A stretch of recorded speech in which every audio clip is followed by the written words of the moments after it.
Welcome to Daybreak with Ted Pivot and Michael Paul. If you have a comment, you can call us now at 261-0898 or pound 981 on any ceasefire device. Our email is newsradiomornings@gmail.com.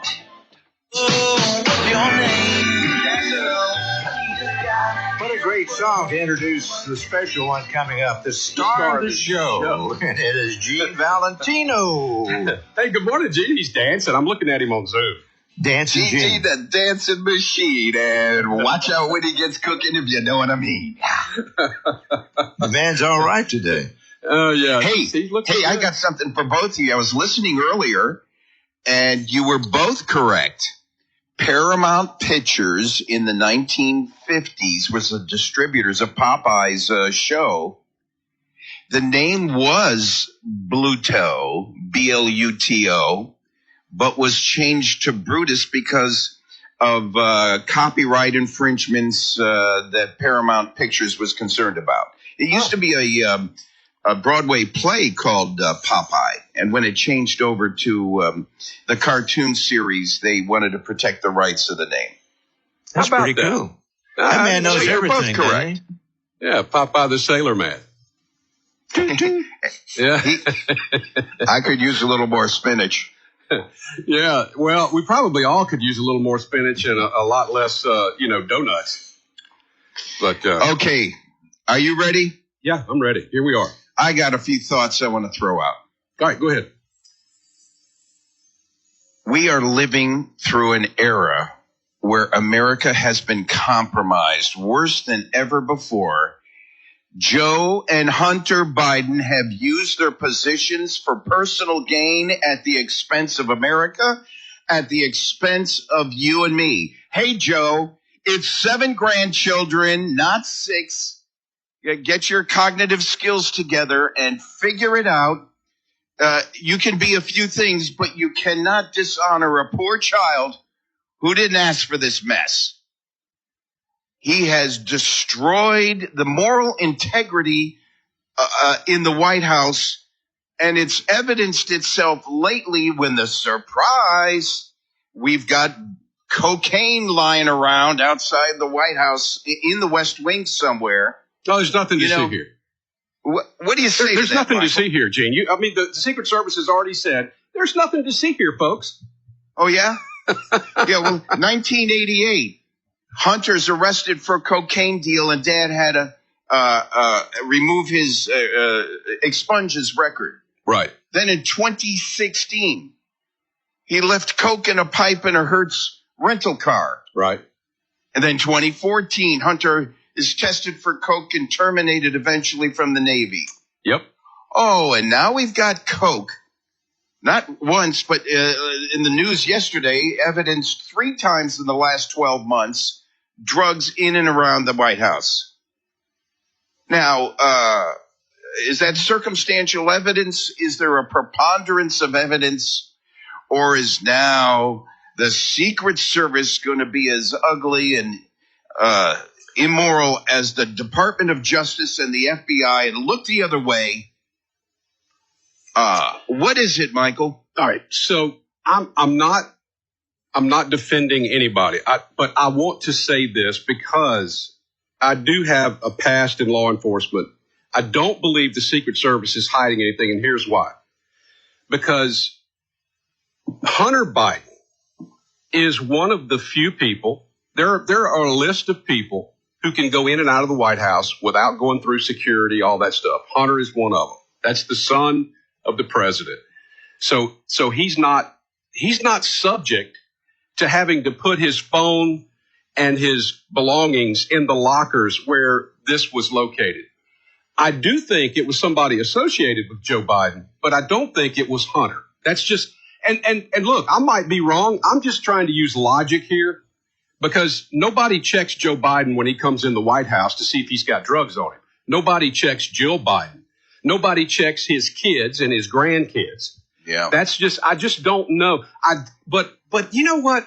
I'm like you. There's so much going on here. You have so many drugs, so many crazy things going on there. There's something happening. We don't know what it is. I just don't think that it was actually Hunter Biden. Not that he's not a drug addict, not that we don't have proof with pictures of smoking crack, of snorting cocaine, all of those things. We have proof of that. We know he is that. If it was a Trump, they'd be in jail by now. And by the way, Kellyanne Conway yesterday on Fox News said Biden will never address this drug crisis. The real issue is his lack of attention to the drug crisis nationwide, starting at the border and the hundreds of thousands coming over the line with directly or indirectly associated with the fentanyl. It's so what's the solution? We spent our time up to now whining about the problem. You've heard me say it before, Michael. We need a constitutional amendment to take down and impose immediate sanctions for or against the wrongdoers. And if you go to my website, hint, www.genevalentino.com, where all the WMXI interviews are held, right, we've got Gino's second Bill of Rights, and I propose 11 new amendments to the Constitution. And one of them is Amendment number 4, the introduction of a fourth branch of government, the Supreme Magistrates. Now, I'm a guy who wants less government, not more government. But the Supreme Magistrates is the last venue for the American citizen to be protected from the wrongdoing of the politician, which has not been addressed in the last 200 and something years. We need an immediate penalty without reaching for the 25th Amendment or cognition, whether it's Trump or Biden's cognition. We need a 28th Amendment, a 29th Amendment that allows the Supreme Magistrate to impose an immediate remedy for or against a political elected wrongdoer, including his staff, that was perpetrating an illegality while on the clock as a government bureaucrat or a government elected official. And I want to wish you well with that. And that's going to be a lot of hard work. And you may or may not live to see that. Because we may not have a country if we don't. That's my concern. I'm with you 100%, Gene. And I know that there's a lot of things we could do. The problem is that the people in charge in Washington, D.C., do not want accountability. They do not want you looking over their shoulder. They want to be able to do what they do, which is, what is Joe Biden doing? What has he done his entire career as a politician in the United States? I mean, just look and see what he's been doing. Yeah, but that's the essence of where we've strayed. Are we going to be an administrative, autocratic control of hierarchy where power and wealth is vested in the select few?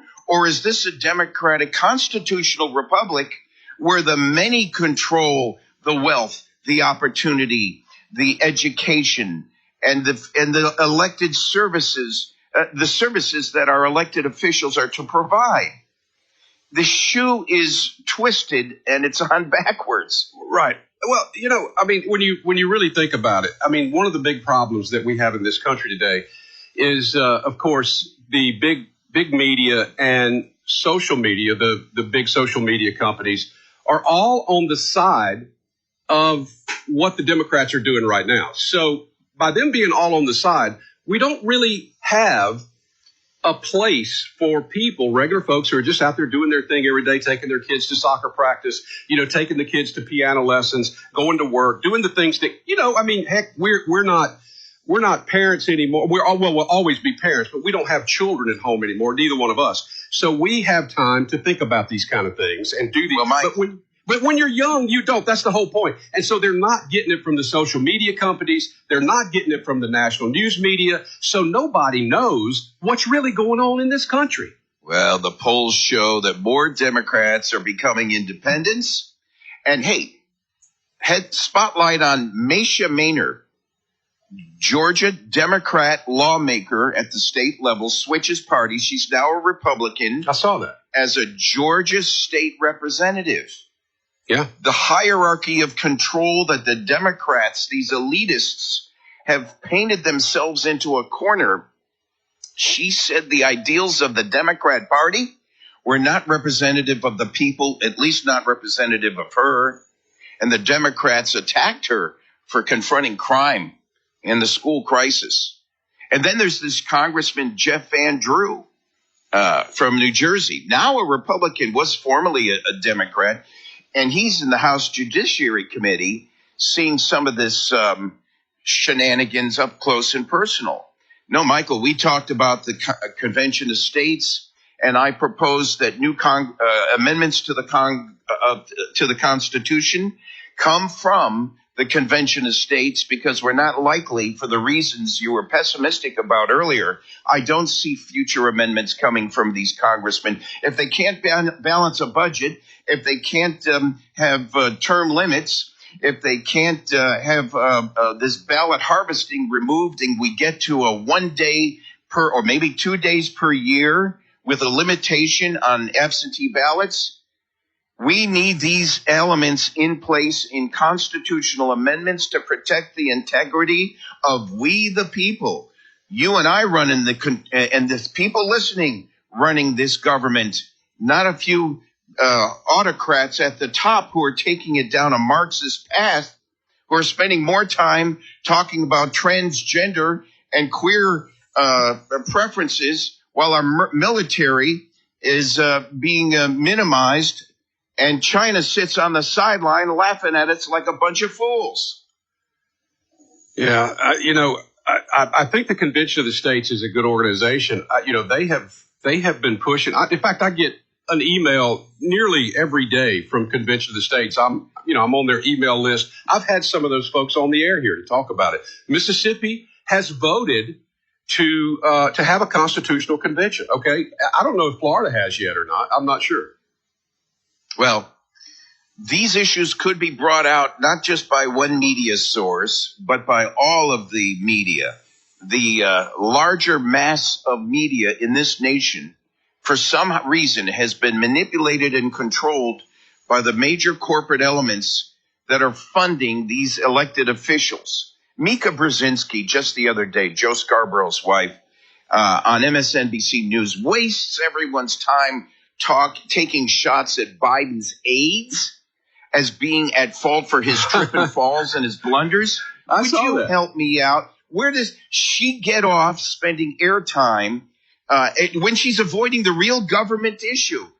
The government documents, the government reports, the evidence of bank records that she should be reporting on as the malfeasance, the misfeasance of the Biden crime family. They don't bring it up. No. But they're getting mad at staff of Biden. That's right. Not watching his trip and falls. Yeah, it's not his fault. You see, that's what she's trying to say, right? It's not his fault. It's not because he's old and his cognitive ability is gone. It's because his staff is not holding his hand and taking him through where he needs to go and holding his hand so that he doesn't shake hands with thin air. You remember that one? I mean, this poor guy. This poor guy is the worst president. Well, he was the worst vice president we've ever seen. Right. And now he's so bad. I would never think that anyone could have been any worse as a vice president until he was a smart guy, actually. He put Kamala in, who is clearly worse and is trying to educate us on artificial intelligence, AI.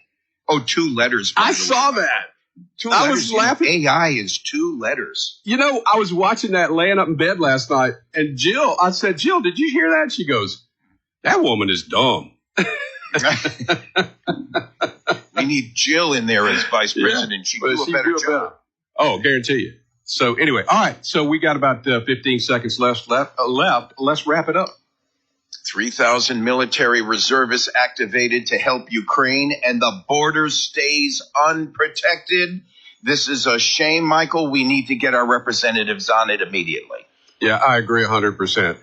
And, the cocaine thing, we had Congressman Ezel on Wednesday, and he said I could take not even a great investigator and find out who did that by dark.